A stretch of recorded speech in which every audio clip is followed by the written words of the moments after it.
की तो पिछली सरकार के समय में सुबह अखबार की सुर्खियों में जब हम पढ़ते थे तो वो सुर्खियां हमें एक चेतावनी सा प्रतीत होती थी।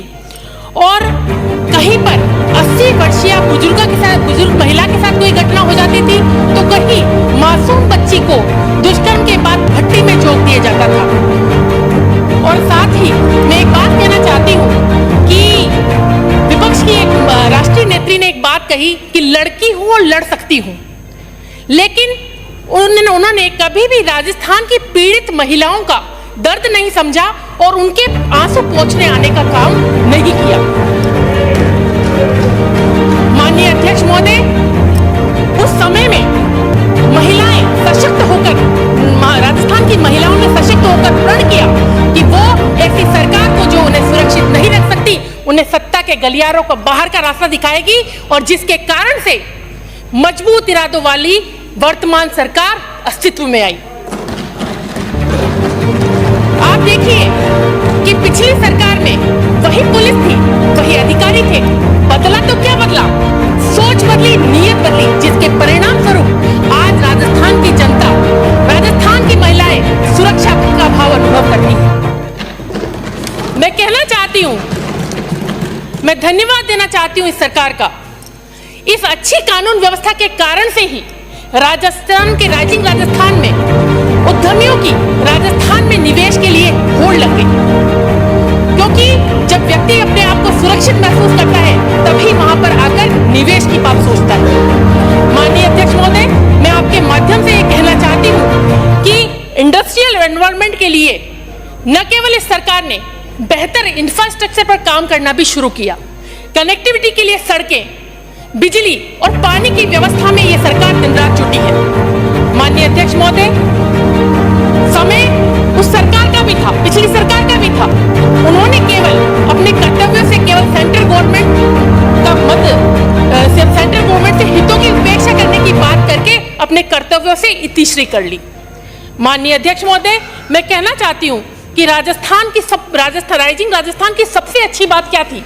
राइजिंग राजस्थान की सबसे अच्छी बात है कि बड़े बड़े उद्योगों को ही नहीं, बल्कि छोटे उद्योगों निवेश करने वालों को भी इसमें प्राथमिकता प्रदान की गई, और हर जिले में इसकी चिंता की जा रही है कि कैसे निवेश को बढ़ावा मिले। अध्यक्ष महोदय, मैं जिस क्षेत्र से आती हूँ वह सैंडस्टोन का क्षेत्र है, और हमारे प्रधानमंत्री जी नहीं, क्योंकि वहां पर पहले अवैध रूप से वहां से पत्थर निकलता था, लेकिन हमारा सौभाग्य है कि माननीय मोदी जी ने वहां के पत्थर को वैधता प्रदान की, और हमारा सौभाग्य है कि राम मंदिर के निर्माण में हमारे क्षेत्र का पत्थर वहां पहुंच पाया।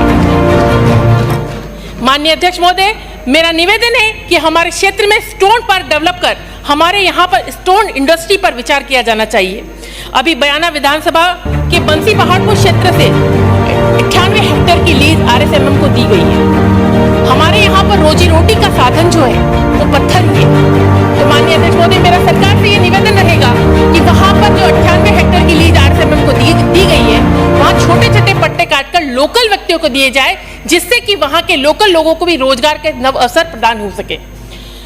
साथ ही मैं यह भी कहना चाहूंगी कि भरतपुर का जिला NCR और TTZ के कारण से एक इंडस्ट्रियल एनवायरनमेंट नहीं बन पा रहा। तो मैं ये कहना चाहूंगी कि हमारा जो ये क्षेत्र है भरतपुर का, वो NCR क्षेत्र में आता है और दिल्ली से बहुत दूर है, लेकिन मथुरा वहां पे पास होने के बाद भी NCR में नहीं आता। तो मेरा निवेदन रहेगा कि सरकार एक ऐसा प्रपोजल सेंट्रल गवर्नमेंट को भेजे और हमें NCR से मुक्त किया जाए।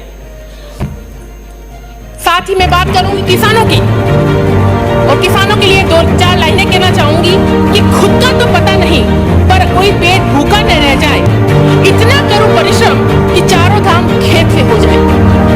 हमारा किसान हमारा अन्नदाता, उनके लिए सोचना सबका कर्तव्य था, लेकिन पिछली सरकार ने आते ही किसानों के बिजली में मिलने वाली सब्सिडी जो माननीय वसुंधरा जी के समय में वार्षिक तौर पर उनको दी गई थी और किसानों को मुस्कुराने का मौका दिया था, वो उनसे छीनने का काम किया। लेकिन जब बीजेपी की सरकार वापस सत्ता में आई तो उन्होंने किसान सम्मान निधि को बढ़ाकर पुनः किसानों को मुस्कुराने का मौका दिया। माननीय अध्यक्ष महोदय, आपके माध्यम से मैं सरकार से निवेदन करना चाहती हूँ कि मेरी विधानसभा क्षेत्र में अधिकांश भाग ग्रामीण क्षेत्र में आता है और यहाँ पर मिलकपुर गांव में कृषि ग्राहकता केंद्र एटीएस के उपलब्ध सरकारी जमीन का उपयोग करते हुए कृषि विश्वविद्यालय अथवा कृषि महाविद्यालय या कृषकों के लिए कोई फार्मिंग इंस्टीट्यूट चलाकर वहाँ के किसानों को अच्छे प्रोडक्ट करने के लिए प्रेरित किया जा सकता है। अभिभाषण में कुसुम योजना के माध्यम से भी किसानों को आत्मनिर्भर बनाने का प्रयास किया गया है ऊर्जा के क्षेत्र में, तो उसके लिए ये भी साधुवाद की सरकार पात्र है। मैं सरकार के लिए यह भी कहना चाहती हूँ कि नेतृत्व कुशल हो, सोच सही हो, सब कुछ अच्छा होता है। सकारात्मकता से चलो तो ईश्वर शक्ति देता है। इस वर्ष वर्षा ने यह साबित कर दिया कि यह सरकार लोन की नहीं, सोन की सरकार है, यानी कि शगुन की सरकार है। आगे भी सब अच्छा ही होगा।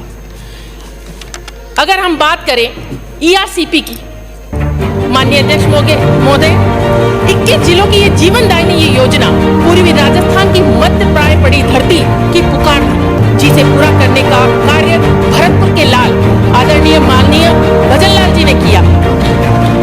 ईआरसीपी के विषय में विपक्षी साथियों को बड़ी चिंता हो रही है कि एमओयू में क्या है, आप क्यों चिंता करते हैं। अब तो ये योजना ईआरसीपी नहीं, राम सेतु जल योजना है, जिसमें राम का नाम आ जाए वहां सब कुछ खुशहाल होता है। और कहते भी हैं कि राम से बड़ा